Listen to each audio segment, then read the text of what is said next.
amigos, olá minhas amigas, saudações rubro-negras a todos. Muito prazer estar aqui com vocês novamente.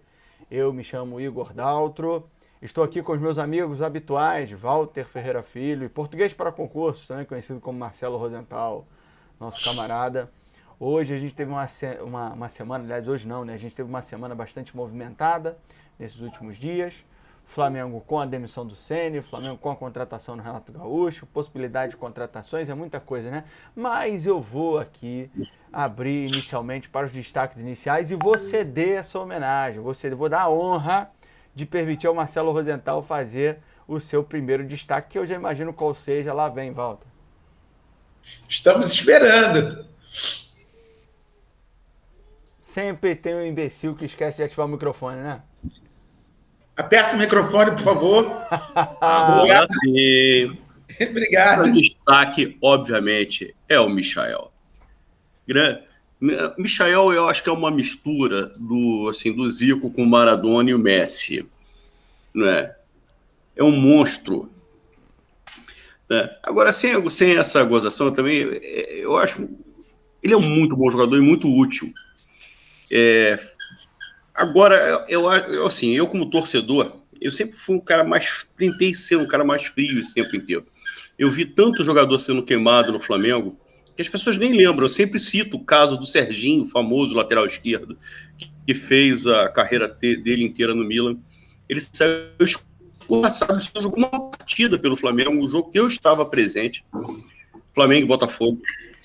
O Flamengo perdeu de 1-0. Nesse dia, o Serginho, a primeira bola que foi assim, sabe aquelas bolas que são invertidas de um lateral para o outro? Quando ele foi dominar, a bola passou embaixo do pé dele, foi para a lateral, não aconteceu nada, não teve nada demais, mas ele perdeu aquela bola e a partir dali a torcida do Flamengo começou a pegar no pé dele, ele sofre um pênalti que o Nélio perde, mas no final o Botafogo ganha de 1-0, pronto, o clima para ele ficou insustentável, foi embora, dali foi para o Cruzeiro, do Cruzeiro para São Paulo, de São Paulo para o Milan e foi o grande Serginho que a gente sabe.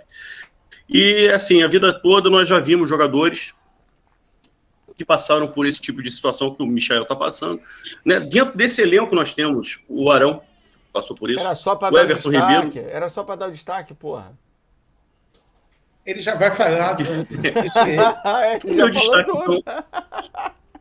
O meu destaque é o Michael, que é um ótimo jogador. Eu senti, eu não tenho ovário, mas eu E não merece o nível de deboche que ele passa. Eu não tenho ovário, mas eu senti dor nos ovários aqui agora. Quando ele falou do passado dele. Michael é um bom jogador. As pessoas ficam debochando dele por causa de um passado que, graças a Deus, ele conseguiu superar. E isso ainda o transforma em alvo, em objeto de deboche. Nossa, muito ruim. Cá entre nós, achei extremamente apelativo. Não acho que ninguém deboche dele, pelo menos eu não, e nenhum do nosso círculo de amizade debocha dele por causa do passado. Não tô falando... Mas tudo bem, Walter, seu destaque. Hoje ele pode falar à vontade do Michael. Deixa ele. Deixa ele lavar. Não, ele vai falar mais, mas é só para fazer o destaque. Ó, até a Brahma Henrique está reclamando aqui, ó.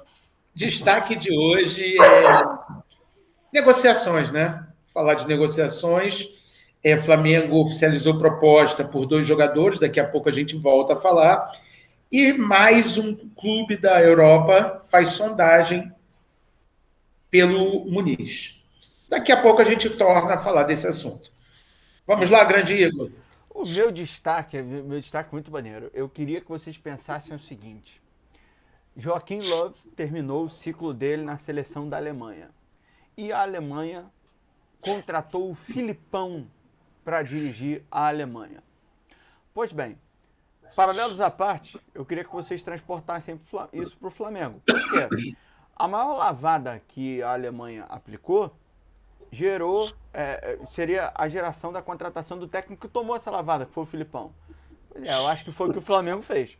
O Flamengo deu a maior lavada que ele podia ter dado, que foi o 5-0 no Grêmio, ele foi lá e contratou o técnico do Grêmio. Esse é o meu destaque. Se você gostou do que foi falado até aqui, nesse momento aqui a gente vai gerar um monte de dislike, né? Mas a galera continua aí, vocês vão gostar do resto. Vocês vão ver que ao longo da live aqui, do bate-papo, eu vou falar que eu torço, acabou, eu vou fazer só uma criticazinha inicial, beleza? E depois já tô torcendo, vou torcer para marcação individual do Renato Gaúcho, que ninguém faz na Europa, dá certo, o que ele fazia no Grêmio, vamos torcer para tudo dar certo. Beleza. Então, dá aquela moral pra gente, a gente vai continuar o bate-papo, mas você já dá aquele like, compartilha o vídeo aí com o pessoal nos grupos de WhatsApp, pra gente atingir cada vez mais pessoas. Se inscreve no canal, ativa o sininho, pra gente sempre que lançar um vídeo, notificar você ou você ser notificado sempre que lançarmos um vídeo. Beleza? E aí eu acho que então eu vou conceder aqui, eu acho que ele merece, né?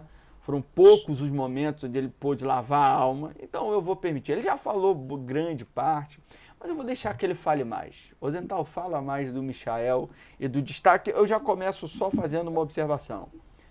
2 jogos que ele vinha bem e fez mais um agora. Eu cedo, não tem problema não. Eu acho que ele é limitado. Não, não 2 jogos, não, você minha mesmo. opinião, a gente já falou sobre isso no outro boteco. Você fala que são 4, eu acho que são 2. Tá bom. De qualquer maneira, na pior das hipóteses, 3 jogos. Na minha cabeça, 3 jogos. Na sua, na melhor 5. Tá bom, na melhor 5. Vai. Agora eu até quero fazer como você traçou um paralelo, aliás, é bem interessante eu não tinha pensado por esse prisma que você pensou, não. Mas eu até nos debates que aconteceram de ontem para hoje no nosso grupo do WhatsApp, sobre a questão do Léo Pereira também. Entendeu? Eu acho que o Léo Pereira também tem salvação dentro do Flamengo. E jogou bem ontem, foi um dos que mais critiquei, um dos que mais criticou o Léo Pereira ontem. Mas o cara foi o melhor zagueiro durante 2 campeonatos seguidos. Não é possível que esse cara não tenha recuperação. A contratação do Renato, sem querer já entrar no mérito, mas a contratação do Renato é uma faca de 2 legumes. Um aspecto positivo do Renato, isso no Grêmio, isso mostrou claramente. Daqui a pouco, quando começar o assunto mesmo, eu vou muito mais criticar do que elogiar. Mas uma das características boas do Renato, com certeza, é recuperar jogadores. E o Michael, eu acho que já está nesse processo de recuperação. E o Flamengo tem alguns jogadores que precisam ser recuperados. Né? O Vitinho precisa ser recuperado. Você vê que o Vitinho está claramente sem confiança. O Léo Pereira precisa ser recuperado. O Gustavo Henrique mesmo não tem a confiança dos torcedores do Flamengo. Cá entre nós, o Vitinho ele não tem a confiança dos torcedores, mas eu até discordo de certa maneira que o Vitinho tem que ser recuperado. O Vitinho faz um ano bom. É o melhor ano dele no Flamengo. Ele não é o Vitinho que se espera. Ele não é um Vitinho de 10 milhões de euros. É fato. Mas é um ano bom. Em tese, é o melhor ano dele no Flamengo. Tá longe de ser o Vitinho do Botafogo, né? Então, tá longe de ser o Vitinho do segundo ano dele de Internacional. Sim. O primeiro ano dele no Internacional foi horroroso. O segundo ano foi muito bom. Sim. O Vitinho é um jogador que você olha e fala assim, esse cara sabe jogar futebol. É um cara que dribla com facilidade. Como a gente falava brincando, é o melhor 1 contra 1. Né? É o melhor 1 contra 1. Igor, você aproveitando o seu espirro, pessoal que tiver acesso aí ao Folha de São Paulo, o UOL, não deixem de ler um texto de um grande flamenguista, de um grande rubro-negro, chamado Rui Castro, falando sobre espirro. É sensacional. O texto de hoje, segunda-feira, dia 12 de julho. Muito engraçado o texto. E uma homenagem a um flamenguista de primeiríssima qualidade, né, que é o Rui Castro. Mas o Vitinho é um cara que precisa ser recuperado de uma determinada maneira. A maneira como o comportamento dele naquele jogo lá não sei qual foi o jogo, que ele foi mal e tal, e parece que o Rogério Ceni devia estar buzinando no ouvido, tudo que a gente faz está errado. Você vê até pela leitura, aliás, virou agora um negócio, né, um lugar comum do caramba falar sobre leitura corporal, mas quando você faz a leitura corporal do Vitinho, você percebe claramente que ele está incomodado com a situação. Mas tem muito jogador que precisa ser recuperado, com certeza. Se o Flamengo recuperar Vitinho, Bruno Viana, Gustavo Henrique e o Léo Pereira, né, o Michel já está nesse processo, cara, o Flamengo vai voar. Eu tenho um elenco espetacular, vai voar. Do Michael, cara. Eu estou muito feliz de ver o Michael, né, tendo protagonismo, jogando futebol. Ele é um bom jogador, ele é rápido pra caramba, é um jogador que oferece uma situação diferente dos outros jogadores. O único jogador do Flamengo que tem esse estilo de jogador de explosão, de velocidade, dentro do elenco do Flamengo, além do Michael, é o Bruno Henrique. Então, você ter um jogador com essas características, você jogar fora esse jogador, o jogador que tem essa característica, que tem essa habilidade, ele tem deficiências. Eu falo, eu não gosto dele na ponta esquerda, por um motivo que me parece óbvio. Ele é um cara que não sabe, o forte dele não é o chute. Então, para jogar bem com o pé trocado, né, do lado esquerdo, ele tem que chutar bem. Não é o dele, não é a dele. E também não cruza bem com o pé esquerdo. Então ele tem que jogar de ponta direita, para ir ali de fundo com o pé direito e cruzar para trás. Nessa posição, é onde ele fez, para mim, as melhores jogadas. Ontem, o gol saiu pelo lado esquerdo. Mas, para mim, onde ele faz as melhores jogadas é pelo lado direito. Todo mundo espirrando, hein? Walter, aproveita, deixa aí, vai. É fogo. O Michael jogou bem 3 jogos seguidos, virou. Mas olha só, eu acho assim, o Michael, no esquema do Flamengo, estava jogando, fazendo aquela função de voltar. E eu acho que ele não consegue ser esse jogador de voltar, porque talvez a grande vantagem dele seja exatamente a velocidade. Receber a bola na frente e arrancar. E quando ele pega a bola vindo de trás, ele tem que tentar o drible, tem que tentar o passe. E aí são coisas que ele tem alguma dificuldade. Principalmente, como o Marcelo bem falou, quando cai na perna esquerda dele, ele tem muita dificuldade. Então, eu acho que o aproveitamento dele junto do centroavante rende essa vantagem dele poder receber essa bola já na parte final do campo, onde a velocidade dele vai fazer a diferença. Se ele vai fazer gol ou não, porque aí tem a deficiência de chute, é uma outra história. Mas ele tem muito mais chance de estar diante do goleiro e até rolar essas bolas para trás, jogando exatamente mais à frente. É lógico, vai virar o substituto do Bruno Henrique. No jogo que o Bruno Henrique não pode, eu quero ter um atacante de velocidade além de um outro atacante, ele pode entrar. Mas aquela função de voltar, ele fica voltando muito e aí quando recebe a bola tem sempre o marcador em cima dele. Eu acho que isso também dificulta muito o jogo dele. Eu acho também, cara. Assim como o próprio Vitinho, que vocês falaram. O Vitinho, por exemplo, em alguns jogos, quando a Arrascaeta não jogou, o Vitinho jogou mais centralizado. Ele fez partidas melhores. Só que agora, nesse período, resolveram voltar a colocar o Vitinho na ponta direita, né, do lado direito. E aí ele fica sacrificado por esse vai e vem o tempo todo. Então, acho que essa é uma grande dificuldade que o Flamengo tem com esses jogadores que ele contratou, pensando em substituição de jogadores laterais, né? De jogadores de vai e volta.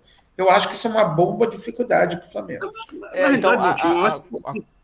Fala, então. Eu acho que todos que jogam nessa posição lá, assim, de ponta, hoje, são os jogadores que mais correm no jogo, são os mais sacrificados taticamente.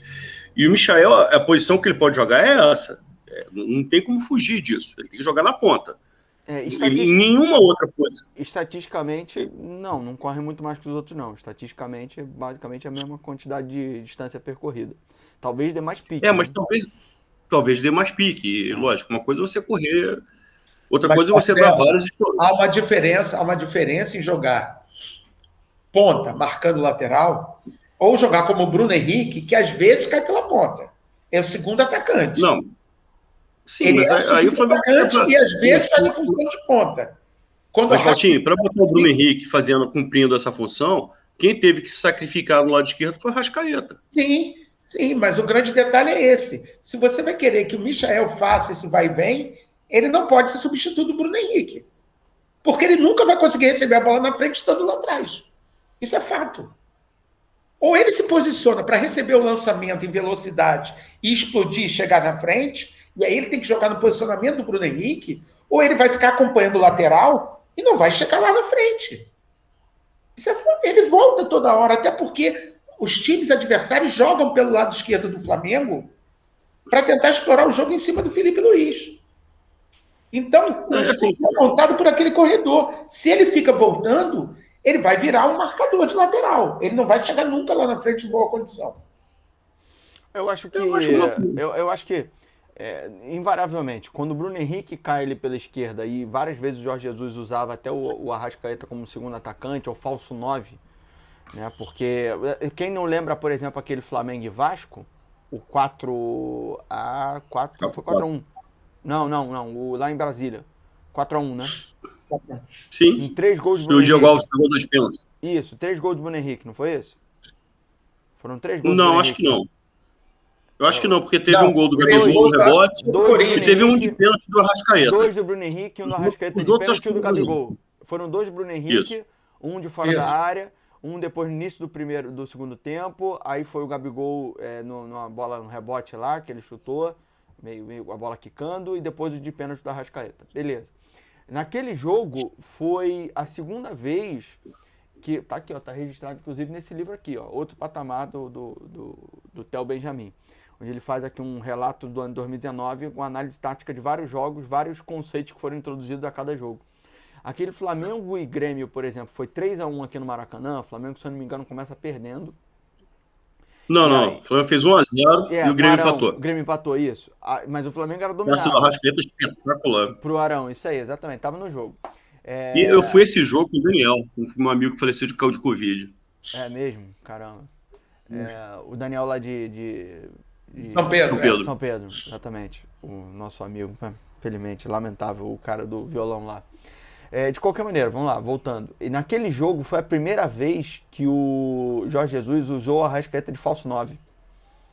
Foi a primeira vez. Aí no jogo seguinte foi o Flamengo e Vasco. Aí ele já tinha o Gabigol de volta, porque nesse jogo ele não tinha o Gabigol. O Flamengo joga com Berrio pela direita, Arrascaeta de falso 9 e Bruno Henrique pela esquerda.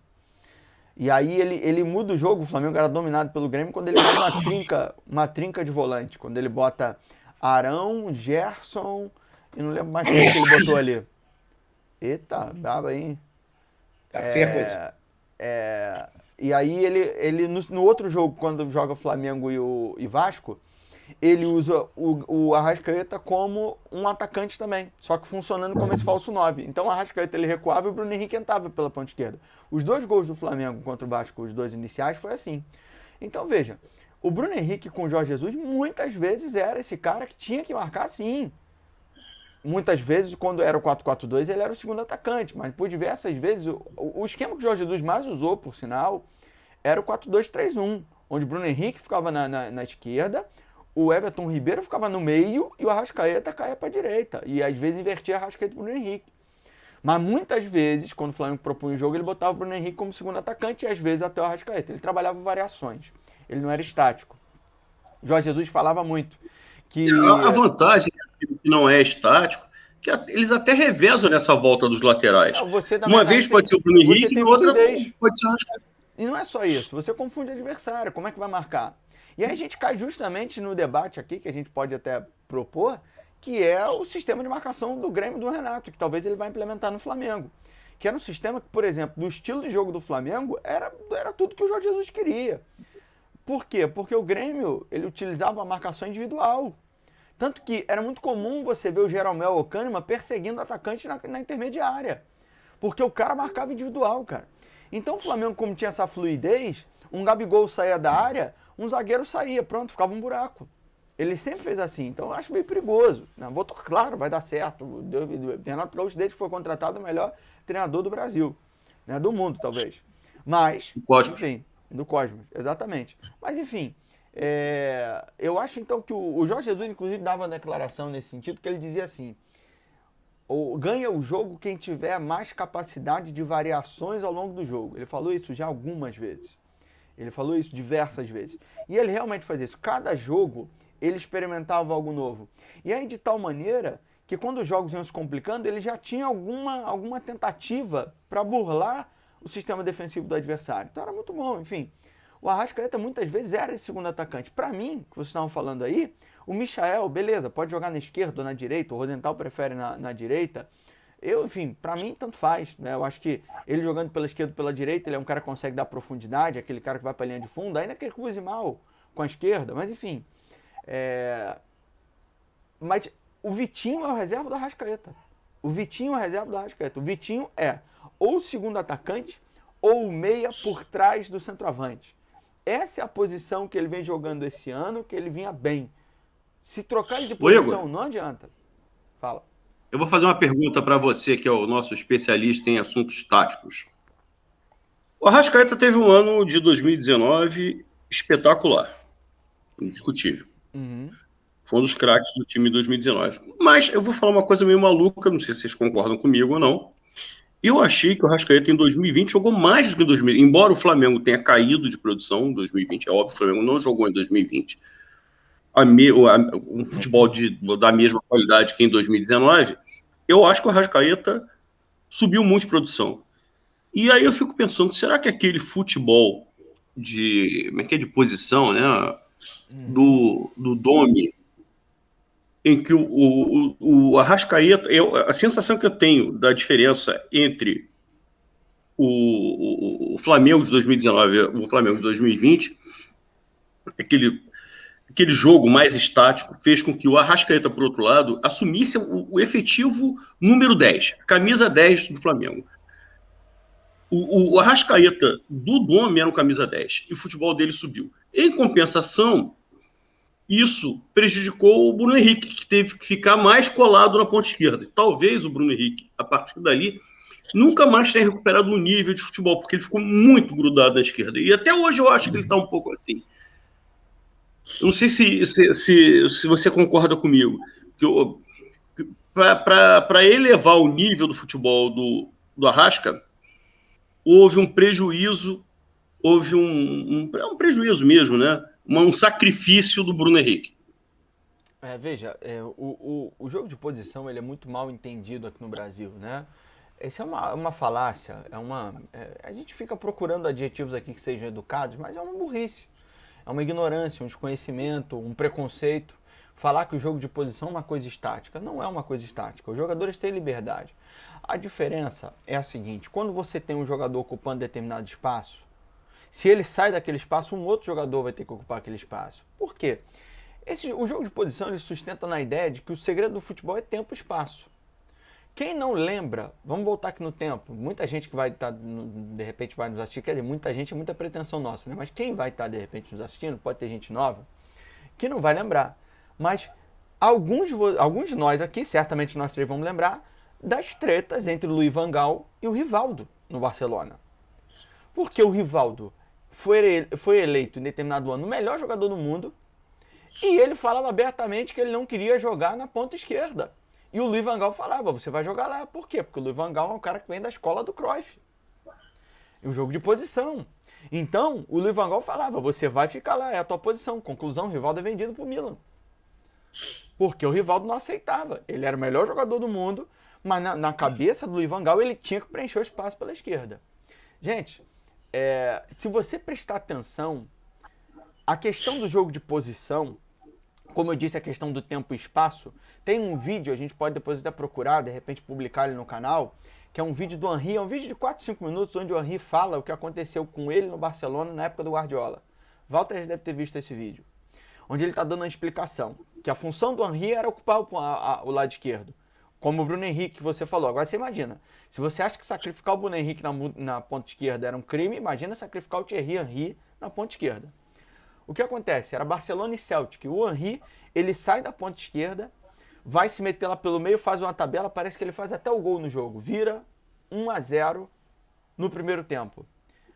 Volta para o segundo tempo, o Henry substituído. O Guardiola falou, você não obedeceu, você tem que ficar no teu lugar, porque eles entendem o seguinte, a bola vai chegar, eu tenho que ter jogadores ocupando determinados espaços, porque a bola vai chegar lá e se você guardar o seu espaço, ela chega invariavelmente em condições de qualidade. Eu vou avançando. O jogo de posição é, na verdade, você ficar avançando em momentos do campo.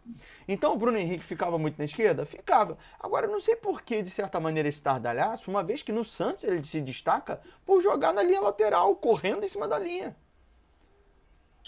A única diferença é que o Santos tinha espaço para correr porque tinha muito do contra-ataque, muita ligação direta. O Bruno Henrique realmente não é um cara de ficar dominando, dar passe enfiado e tudo, mas não é muito a dele. Não é a dele. Ele quebra tecnicamente. Tecnicamente ele quebra. Agora, ele é um cavalo. Corre pra cacete. Corre pra cacete. Eita porra. Silencia a porra do microfone aí, cacete. Porra. Vai fazer diferença? Vai, claro, porra. Tu tá passando coronavírus. Você deu liberdade. Tu tá pegando coronavírus online. Eu acho que isso é alergia ao Renato. Você espirrou primeiro. Deu direito de eu espirrar também. Não, mas eu dei direito de você espirrar uma vez. Eu dei o direito de você espirrar uma vez. Isso aí você tá fazendo de avacalhação. Isso aí, você tirou o som. Parabéns. Foi sem querer, pelo jeito, né? Aí, olha só. Agora, vamos lá. Beleza, respondendo a tua pergunta e sendo mais objetivo. O jogo de posição realmente ele funciona nessa ideia de cada jogador que tem que preencher a posição. Ok. Mas nada de estático. Os jogadores têm liberdade para se locomover, principalmente no terço final de campo. O jogo de posição ele se sustenta até determinado momento. Quando chega da intermediária do adversário para frente, em tese os jogadores têm liberdade. Para o drible, para o cruzamento, para o chute, para entrar na área, eles têm essa liberdade. Cara, você pega, por exemplo, o Barcelona sacrificou o Henry, como eu acabei de dar exemplo aqui. E vários outros. O Barcelona sacrificava o Eto'o, o Barcelona sacrificava o Villa. Mas por que na verdade não deve ser entendido como sacrifício? Porque o sistema funciona melhor. Então, no Flamengo 2019, eu vou falar uma coisa que talvez seja polêmica. Mas eu entendo sacrificar o Eto'o. Porque você tem o Messi, ok. Não, o Vina é melhor que ele. Porque o Vina é melhor que o Eto'o, exatamente. Pra quem não sabe aqui, o cachorro, um poodle branco lá na casa dos meus pais se chama Obina. Na época eu ainda mais novo, deu o nome de Obina, um poodle branco. Na época o Obina é melhor que o Eto'o. O pessoal tá ficando repetitivo nesse programa pra caramba. Vai espirrar, vai, porra. Aí, olha só. Cara, quando você, na verdade, passa a utilizar o Bruno Henrique pela esquerda, e aí você tem o Gabigol pelo meio, enfim, o Everton Ribeiro pela direita, com o Dome, o Arrascaeta vira realmente aquele cara de trás e com liberdade para chegar na área. Realmente o Arrascaeta de 2020 foi melhor que 2019. E veja, não há espaço num ano de um clube para 4 jogadores de frente se destacarem absurdamente. Não adianta, você tem no máximo 2 grandes destaques. E o Flamengo 2019 promoveu 2 grandes destaques. Bruno Henrique e Gabigol. O Arrascaeta é, sem dúvida nenhuma, o terceiro. E eu, na verdade, por incrível que pareça, para mim, eu sou o mais fã, para mim o mais fantástico de todos era o Everton Ribeiro. Taticamente, para mim era o mais importante. Para mim era o cara que mais rompia linhas e tudo mais, era o que mais me agradava. Mas, enfim, é normal, inclusive, quando você tem um grande elenco, você de um ano para o outro, é até saudável que você troque o protagonismo. É normal isso, eu acho até saudável. Por quê? Aí você teve o Bruno Henrique agora na esquerda, beleza. Que a gente não tem o Bruno Henrique 2019. Que a gente não tem o Gabigol de 2019. Mas que o Arrascaeta arrebente. Que o Pedro arrebente. Que o Everton Ribeiro arrebente. Não, mas o Gabigol, por exemplo, ele não caiu de produção de 2019 para 2020. Sim. Porque ele é sempre lógico, a quantidade de gols dele foi menor porque ele teve muita contusão. Teve seleção e tal. Mas ele foi muito bem. Quando ele esteve em campo... Tirando aquele primeiro momento depois da pandemia, que ele realmente estava muito abaixo fisicamente, depois que ele foi se recuperando fisicamente, ele foi se aproximando do Gabigol de 2019. O Bruno Henrique, você vê que ele está muito abaixo. E eu até hoje olho para ele e falo assim, meu Deus, aquele cara que deu aquela arrancada espetacular contra o Palmeiras, ele não pode estar mal fisicamente. O problema já não é mais tão físico, o problema é talvez técnico. Ele tinha muita e assim, uma outra coisa que eu queria falar, a gente falou do Everton Ribeiro, eu sempre fui muito crítico, nem que fui muito crítico, eu defendi o Michael usando o Everton Ribeiro como referência. Mas uma coisa que eu gostaria de falar sobre ontem, o Everton Ribeiro ontem fez umas 4 ou 5 jogadas que lembraram muito o Everton Ribeiro de 2019, embora ele até perdido muita bola boba. Mas ontem, assim, engraçado, que foi um jogo esquisito. A sensação que eu tenho é que o Flamengo jogou meio pau, inclusive, jogou meio que se poupando, pensando mais no jogo de quarta-feira. Vou ganhar a qualquer momento. Não jogou com intensidade. A sensação, posso até estar errado na minha visão. Mas, assim, a sensação que eu tenho em relação ao Everton é que ele deu uma evoluída bem interessante. Ele fez uma jogada, ele teve uma jogada que ele pisou na bola, girou e fez uma jogada espetacular. Teve uma outra que ele deu um passe de calcanhar, criou uma jogada de gol linda. Uma sensação gostosa de ver um jogador que eu acho muito, muito inteligente, então, muito habilidoso. Para eu concluir a coisa que você me perguntou, olha só, eu me arrisco a dizer que o Arrascaeta 2019 não foi o melhor Arrascaeta da vida dele. Ele teve anos no Cruzeiro melhores. Mais destacado. Não teve não. Eu acho que teve, porque ele até porque no Cruzeiro nem era titular absoluto. Sempre foi, Rosenthal. O que você viu no Cruzeiro vindo do banco era lesão. Não, lesão. Ele sempre foi titular absoluto, a não ser no momento que ele chegou. Assim que ele chega, claro, Chegou o cara do Uruguai, mas logo que ele assumiu a posição, era titular, camisa 10. Quando você vê, por exemplo, ele entrando na final da Copa do Brasil fazendo aquele gol contra o Corinthians, de cavadinha no Cássio, ele entra porque ele tá vindo de lesão. Ele era titular absoluto do Cruzeiro durante todo o período dele lá no Cruzeiro. Quando você via ele entrando no banco, ou estava sendo poupado, ou estava vindo de lesão, que ele sempre foi um cara de se lesionar com certa frequência. Não tanto quanto o Rodrigo Caio, mas se lesionou com certa frequência. No Flamengo não tá se machucando tanto, não. Não mais agora. Em 2019 ele se machucou muito. Em 2019 ele se lesionava demais. Né? Ele teve um problema de joelho que ele operou em 19 dias, estava recuperado para jogar contra o Grêmio. Sim, mas ele teve vários casos de lesão em 2019, ele teve vários. Mas enfim, eu acho que o Arrascaeta, porque na verdade com o Domi, o Arrascaeta jogava onde é a posição dele que eu mais gosto.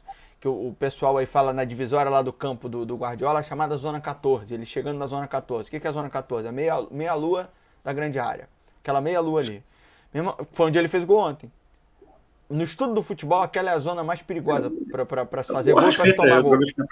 Exatamente. Eu vou te falar, assim, dentro do Flamengo foi o jogador que eu vi mais próximo do Zico. Inclusive, mais próximo do Zico que o Pet. Tirando a questão de bater falta, que o Pet, batia a falta quase tão esplendorosamente quanto o Zico, e o Arrascaeta não bate falta. Agora, ele no movimento do jogo, de fazer a quantidade de gols que ele faz gol, cara, como se fosse um artilheiro. A quantidade de gols que ele está fazendo desde o ano passado, 2020, é assim, ele é um jogador que poderia brigar pela artilharia de um time. E na posição que o Igor falou, ele não é centroavante. Colocar essa cara do gol, né? Pô, ele deu uma entrada pro Michael que foi espetacular. E o Michael perdeu o gol. Espetacular. O Arrascaeta, para mim, é um jogador assim, absurdamente acima da média. O Brasil não tem um camisa 10 desse padrão. Não tem.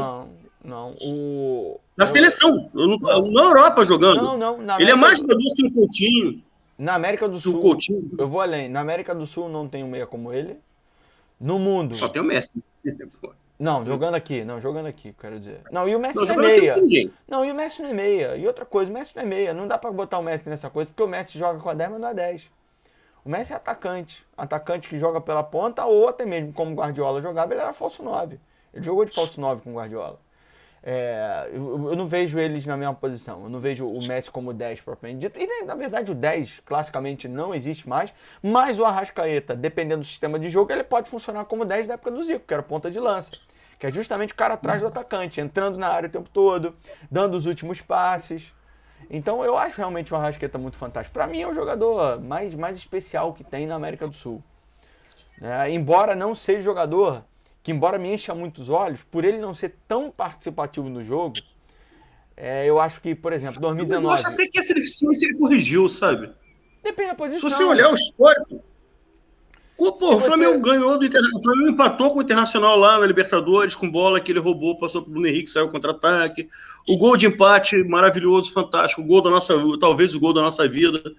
Foi o gol de empate contra o River Plate, nasce com bola roubada por ele e tal. Não, hoje ele tem uma intensidade que eu acho que ele não apresentava antes. Até nesse aspecto ele evoluiu muito, ele participa muito da marcação do meio campo. Lógico, ele não é o Dunga. Nem é isso que se espera dele. Ele não é raçudo. A gente até uma vez teve uma coisa nisso no grupo e o Alexandre Araújo, nosso camarada, falou, porra, que cara do contra. Eu falei, cara, o Arrascaeta não é raçudo. Agora, ele sempre foi voluntarioso, sempre foi. Na verdade, essa ideia de que ele é chinelinho e tudo mais, isso era uma ideia que os torcedores adversários tinham dele na época de Cruzeiro, não sei porquê. Ele sempre foi voluntarioso.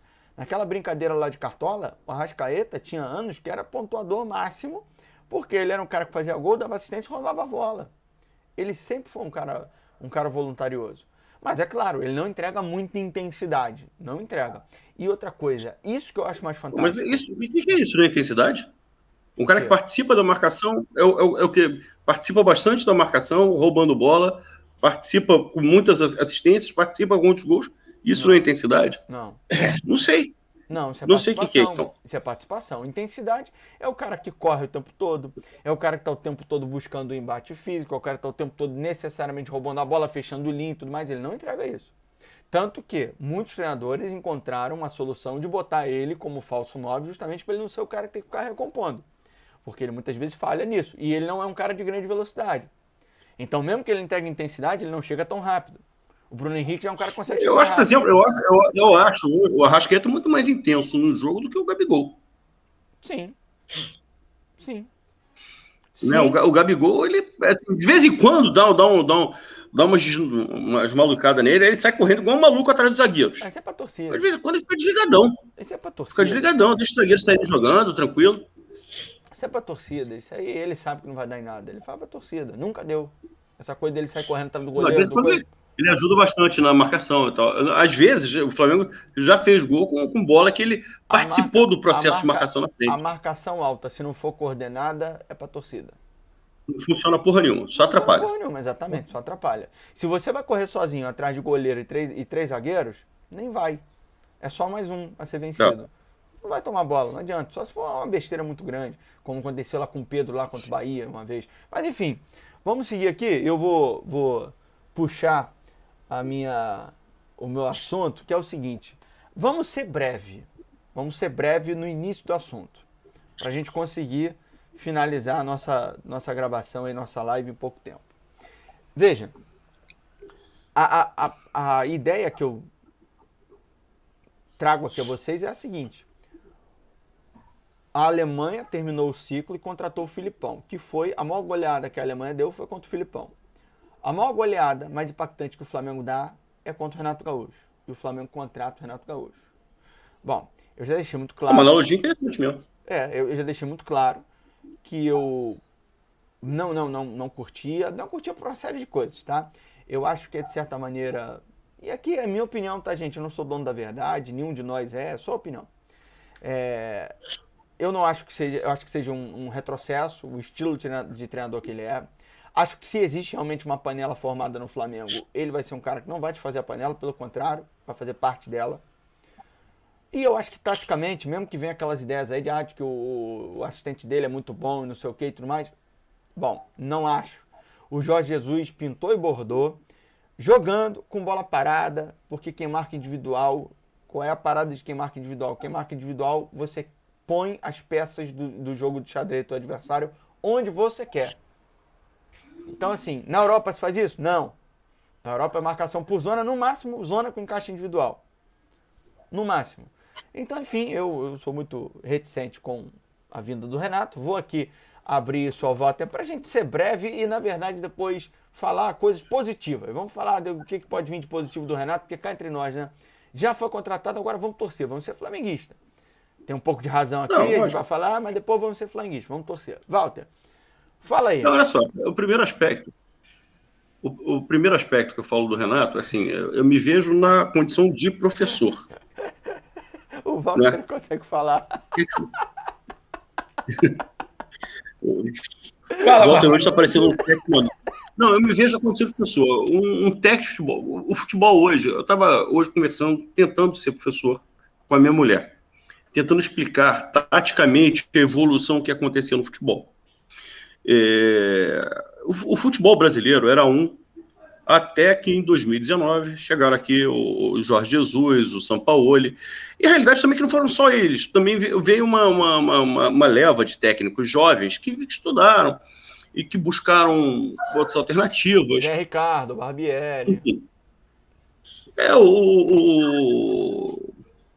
Aquele menino que é aquele Botafogo. Zé Ventura. Né? Não. Barroca. Gordinho.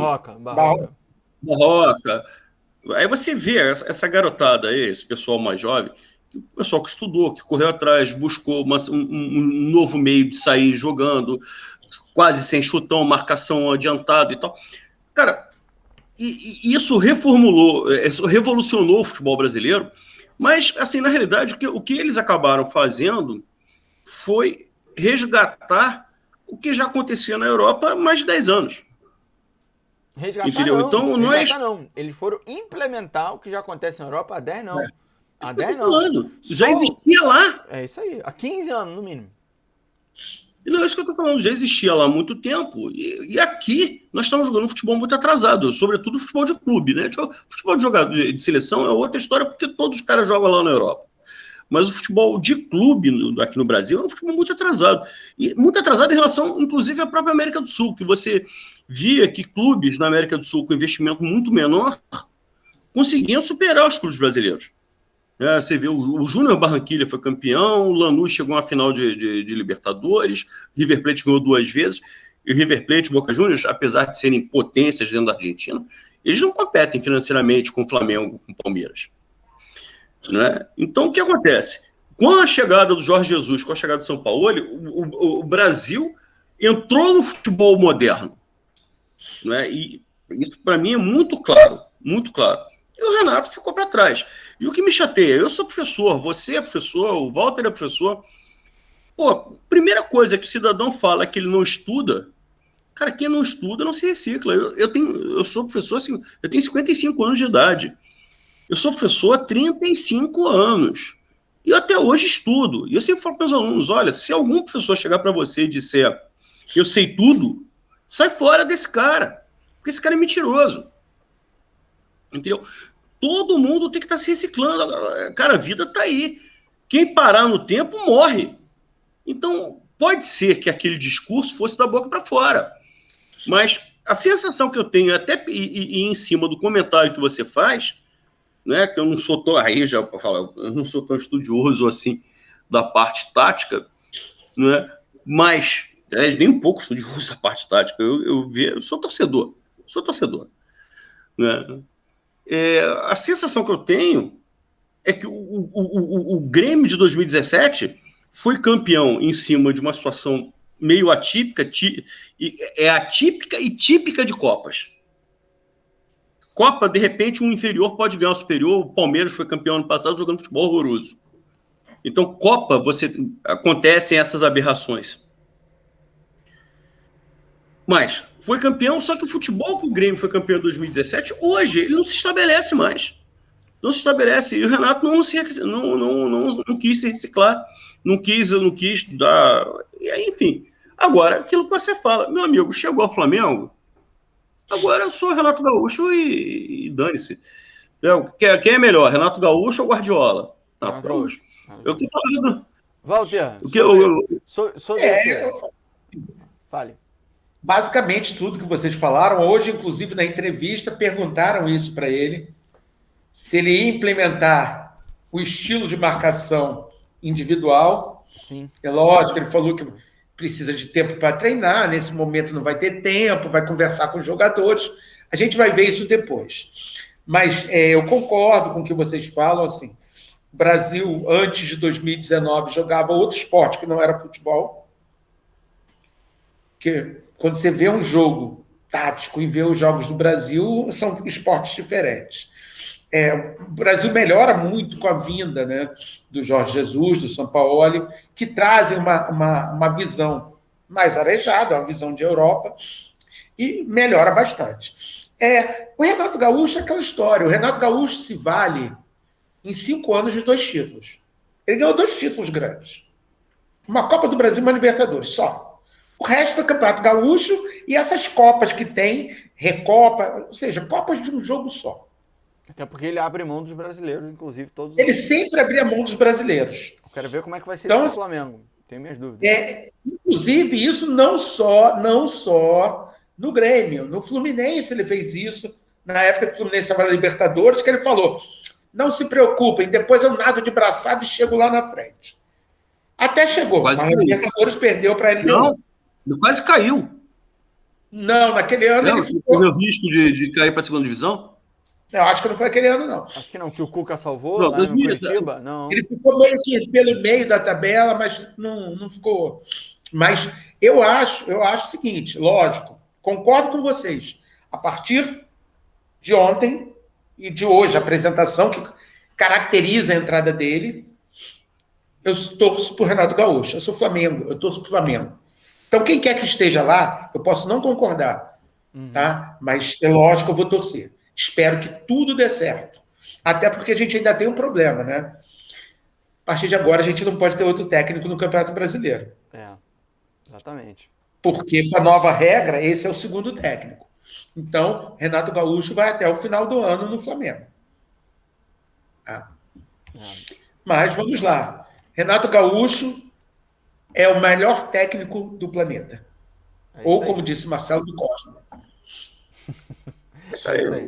Agora tem umas coisas boas, né? Parece que o Flamengo tem um racha ali no grupo e ele é um cara de grupo, né? Ele é um cara querido pelos jogadores e tal. Bem que há controvérsias em relação a isso, né? Sim, não, exatamente. Porque também ele é paneleiro. Ele também tem a fama de ele é paneleiro. eu ganhei, nós empatamos, vocês perderam. E tem essa fama também. Não, uma coisa que ele conseguiu fazer no Grêmio, eu não sei. até pela carência financeira do Grêmio por um período, foi trazer jogadores da base que acabaram virando grandes jogadores para o Grêmio. Inclusive, o Arthur. O retorno financeiro, né? Ele traz o Ederson, traz o PP, traz o Ferreira hoje, trouxe o Jean-Pierre. O Cebolinha não é base do Grêmio, ele é contratado. Não, mas ele é contratado, eu acho que ele é da base. Mas ele é contratado quando não é ninguém ainda, né? Ele é contratado, não lembro de que time. Eu posso ver aqui depois, não posso mexer agora aqui por causa da gravação. Mas ele é contratado. Mas ele testou alguns jogadores. Esse menino mesmo que hoje joga mais adiantado, o Wanderson, que é um bom lateral. Sim. Foi testado por ele. Começou a jogar com ele no time no ano passado. Então, assim, ele, pelo menos nesse ponto, ele não tem medo de arriscar. Sim. Agora, vamos dar tempo para ver, né? Pode ser até que ele traga algum jogador da base que vai, no futuro, ser importante para o Flamengo. Agora, o que ele disse que é verdade, né? Também tem que ter calma com isso. Tem que saber o momento certo de colocar no time de cima. Pegar um jogador da base e colocar no momento de crise não vai ser bom. Porque qualquer coisa que o jogador erre, aí vai acontecer aquela perseguição que sempre tem no Flamengo, né? Então é um momento que realmente tem que se ter um equilíbrio. O Cebolinha, ele é contratado, parece que é revelado pelo São Bernardo, joga na base do São Bernardo, joga no Fortaleza Sub-20, depois vai pro Grêmio Sub-20. Eu acho que ele foi pro Fortaleza pro Grêmio, não foi? Vai pro Fortaleza depois, em empréstimo. Ele parece que vai pro Grêmio de empréstimo, depois o Grêmio compra, ele vai pro Fortaleza de empréstimo e volta pro Grêmio, em 2014. Aí ele é revelado, em 2017, por exemplo, ele era reserva do Fernandinho. Ele tinha, na época, 21 anos, eu acho. Ele era reserva. 21 anos. Ele era reserva do A Fernandinho. Brahma acabou de abrir a porta. Ela abre a porta. Brahma, pra cá. Bom, e aí, agora, o que vocês propõem? Só nos cabe torcer. Só nos cabe torcer. Exatamente. Não, eu acho que o resultado vai ser bom. Acho que o Flamengo é um time muito bom. Ainda tá muito acima. Eu vejo o Palmeiras hoje rivalizando porque chegou o Dudu. Então acho que o Palmeiras vai vir forte esse ano. O Atlético vai vir forte. O Igor, só tem uma coisa em relação. Eu fico muito atento. Você fica atento à parte tática, né? Eu fico muito atento ao discurso. Coisa de professor de português mesmo. Né? Eu me lembro que o discurso é assim, um time que gastou 200 milhões, um elenco desse, tem que ser campeão. Ganharia tudo com esse time. Era isso que ele falava. Sim. Hoje, a gente vai lutar por isso, né? Mas também tem outros times. Quando a responsabilidade cai nas costas da pessoa... Todo mundo quer ser campeão. Mas eu já não vejo isso de maneira negativa, porque eu acho que, na verdade, o Renato, nesse ponto, ele é o mestre dos mind games, né? Dos jogos aí de entrevista, de coletiva, de blindar jogadores dele. Eu acho que, nesse ponto, ele é o melhor do Brasil. Nesse ponto, disparado, ele é o melhor do Brasil. Ele sabe proteger os jogadores dele, ele sabe blindar, ele sabe chamar a atenção, ele sabe se transformar num para-raio. Por exemplo, naquele período que o Flamengo tinha as disputas decisivas com o Grêmio, ninguém falava de nenhum jogador do Grêmio. Só se falava do Renato Gaúcho e dos jogadores do Flamengo. Ou seja, ele transferia a responsabilidade para os jogadores do Flamengo e tirava totalmente a responsabilidade dos jogadores. Atraía a atenção para ele, exatamente. Aí aquele negócio, na hora de perder, todo mundo bate nele, beleza. Mas a intenção dele era essa mesmo. Costas largas. A intenção era essa. Então, acho que nesse ponto, eu tiro o chapéu. Acho ele sensacional. Era assim como jogador já. Você não disse que com esse elenco do Flamengo você ganharia tudo? Agora você está com o elenco do Flamengo. Então você ganha tudo. Mas é o que eu estou te falando. Pode assumir esse discurso. Eu entendi. Acho que você não entendeu o que eu falei. Ele falava aquilo naquela época para transferir os jogadores do Flamengo a responsabilidade. A ideia Renato. O Flamengo é melhor do que vai jogar como eu quero, né? Entendeu, pô? Entendeu, Renato? Michael e mais 10, hein? Puta que o pariu. Olha meus ovários doendo de novo. Ai, ai. Walter, estamos chegando aqui, acredito, na nossa reta final. Você tem algum destaque aí pra gente? Como é que estão as Tem alguns divisões do Flamengo? resultados para a gente, né?